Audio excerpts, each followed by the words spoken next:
It is July 1938, and the Communist Chinese have struck an informal deal with the Comintern Republic of China.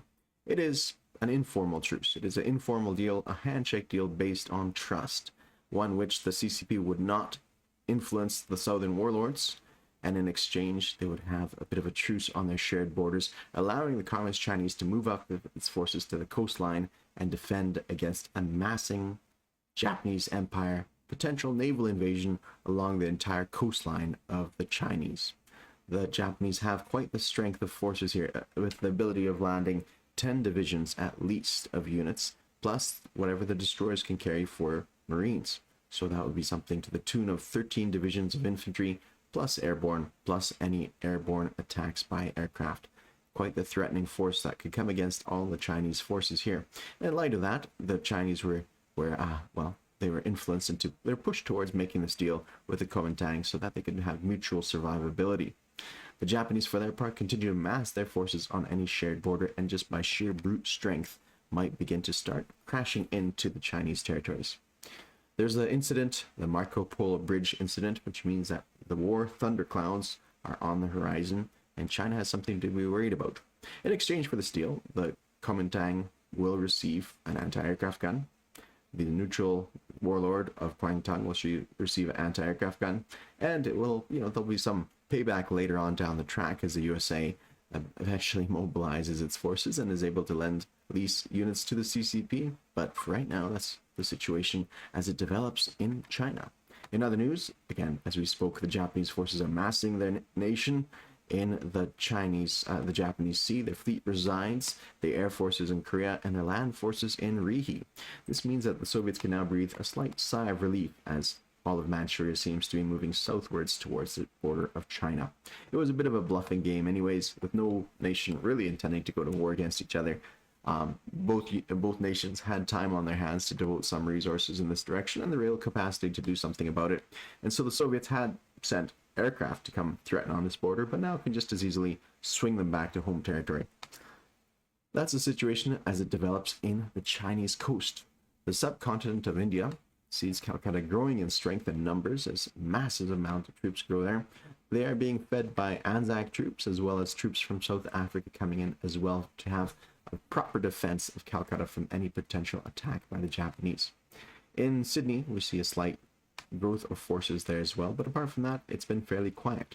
A German submarine resides off the coast of Australia, threatening potential convoy routes between Australia and the rest of the British Empire.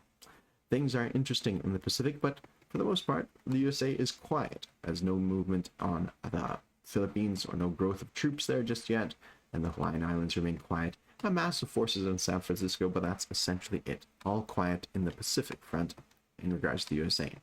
The Italians continue to be a threatening thorn in the side of the British Empire in East Africa, but East Africa and South Africa is quiet, as the British have little resources to devote to the defense of that territory, as well as Cairo, which grows in strength. There's a massive naval regatta over in the Mediterranean, as we see almost every nation's presence in the sea. We have the British, the French, the Japanese, the Italians, and soon to be joined by a Soviet torpedo boat destroyer that will arrive at this position to join the party with all the other Mediterranean ships. The Mediterranean is busy, and it's quite something to see all these different ships of different nationalities moving about in these waters. The Italians haven't strengthen their position in North Africa or East Africa too much, but the bulk of their forces is in northern Italy, where we have a sizable amount of artillery and infantry threatening the French positions across the border. The Italian aircraft reside in Sardinia, where they have a great position from an airbase to threaten much of their interests in the Mediterranean. And over here we have the French sizing up their forces in southern France to hold out against the Italians. Now, the French do have the mountain borders between themselves, being able to hold out a little bit in strength against whatever the Italians have to throw at them, but in light of the aircraft there, it'll be a sizable hit against their forces. The Germans, for their part, they built up their mechanized units, their armored units, and in Western Germany they have a good few armored units as well to threaten the Belgians, the Netherlands, and potentially swing in south as a recreation of the Great War and come into Picardy. The French have stacked their forces in Paris and southern France, and perhaps they hope to hold out in those two territories. Gibraltar for itself is relatively weak, with a few forces present there, and perhaps in light of what the Italians can throw at them with, no transports in sight. perhaps they can't threaten much of what the British have to offer. That's interesting to see developing. The Germans continue to spread their submarines across the waters, with 3 submarines in the Atlantic, 1 off the coast of Africa, and 1 over here in Australia, but no others have been spotted thus far. The French use part of their fleet to blockade or close off and protect the coast of England, and the British, in like that extra security, now can devote some resources to other parts of the globe. But things are developing interestingly in all manner of ways. The Soviets, for their part, are quite a peaceful nation. They're doing quite well for themselves, training up their forces, and with lots of resources to spend. The concern for them is the massive presence of the Germans in Slovakia, with enough to begin to think about pushing towards Ukraine, Kiev, and the rest of Russia if they decide to go that direction. So it is an interesting development from that light. But I think that is essentially a good enough summary of what went on in the previous season. Hello, everybody. Welcome to my channel. We're playing Operation Montagnards, and we are turn number 5. Now, as you know, I always make little mistakes. I used to be, back in my heyday, in my youth, before I had kids, I could remember this game backwards and forwards and knew a lot of the facts behind it. I was a constant reference point to my friends about this game, but now I struggle to remember basic concepts. So I did forget some things last turn, one of them being that in this great and glorious game with its multiple editions, and I don't say that sarcastically, it is a fun game to play. I forgot that at 15 IPP, first of all, you roll for it at the start of your turn as opposed to the end, and you could also research technology at 15. So that means my 3 major factories, 1, 2, 3, could have rolled tech last turn, so we're going to roll for that now. One other thing I should mention is I was aiming for T-34s, which is up here in the improved factory run, but I misspoke or misplaced my units down here into improved construction. So the boys allowed me to transfer my rolls up here to the upper slot. So I roll 3 times for last turn here. Advanced artillery is 1, 7 are up, with a miss there. Then I have jet fighters, 8 are up. There's an 8, nice. And lastly, we have strat rockets with a 9 or better, and a miss. So nothing there. And now we're going to roll for this turn, but this time we get to roll for these 4 techs. So last time, because I rolled for this guy last time, improved construction, and now this time that guy's already at the top slot, so I get to roll for this one here too. So this will be 7 and up here for this guy. Miss. Advanced artillery, 2 is a miss. And then we have this guy here. Jet fighters at 8 up, 2, and strategic rockets, 2. So all the good numbers, all the lower numbers are being wasted down here, but nonetheless, it's all good. It's all good. Not a big deal. Luck changes. Last time I had lots of great luck in regards to the battle, and now I gotta have some poor luck otherwise. So let's go to the production chart. Our production chart here, we have getting 2 Marines for the Soviets, 3 anti-aircraft guns are going to be lent to the KMT, Kwangtung, and Soviets, and we're getting our Free International Brigade. The CCP, for their part, they're going to get an infantry and a militia, saving $1 for an influence roll, which will be over here, but we don't roll for that just yet. So let's get some movement going. From Szechwan, we're going to move everything over here, trusting in our deal with major foe to hold, and that he won't attack Szechwan.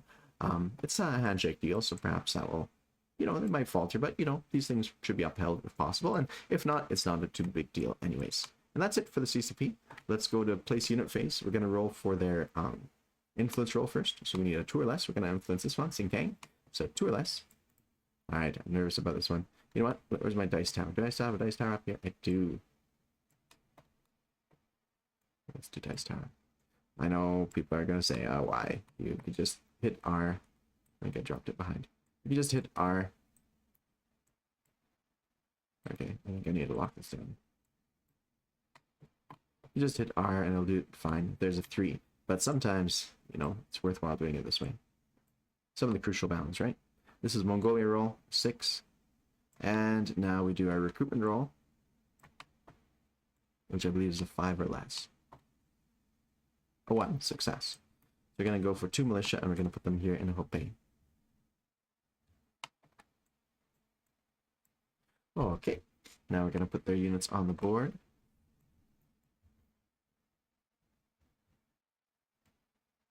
And hopefully this will be enough to hold off any attack by the enemy. Or they might just say, hey, juicy target, let's do it. But then the problem is they would wipe out the bulk of their forces, and or at least half their forces, and be faced with a limited counter assault by the, well, the KMT would grow quite a bit in strength, and Japs would lose a lot of their steam at that point. But perhaps it's a worthwhile endeavor. I'm not too sure.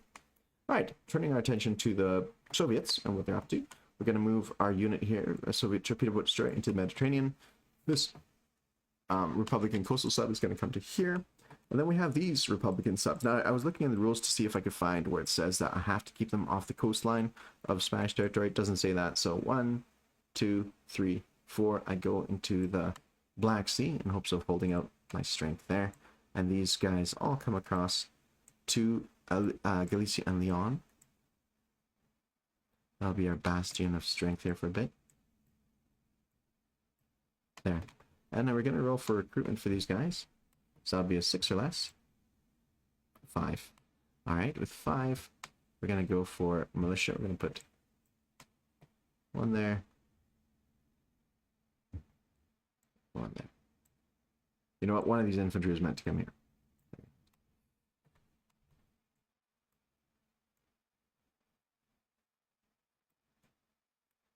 Okay. There's that, I believe. Now, a free unit is going to come to Kaluga Oblast. These two guys are going to be flown back over here to Moscow. And then these 2 aircraft are going to be railed over to Kiev again. This time, oh, ignore this green marker. I was just thinking about upgrading that factory, but I decided to do something less important. Alright, I believe that's it for our moves. Let's get told. Seems to be. All our rolls are done. All our moves are done. Okay, I'm going to grab my units here. Starting with these guys.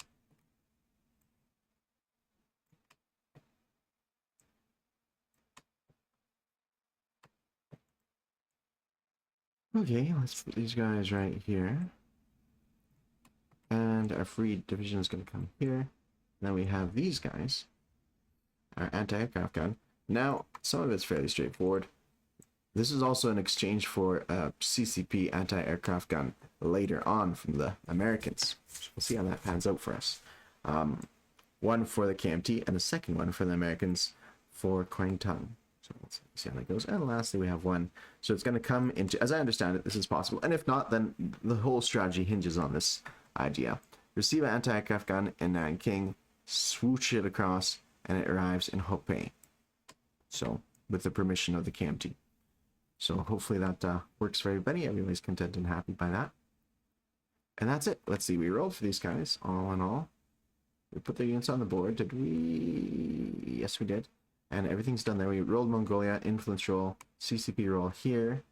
We make our moves on the board here, set there. And I believe all that's left to do is collect our income. So the CCP continues to collect $6.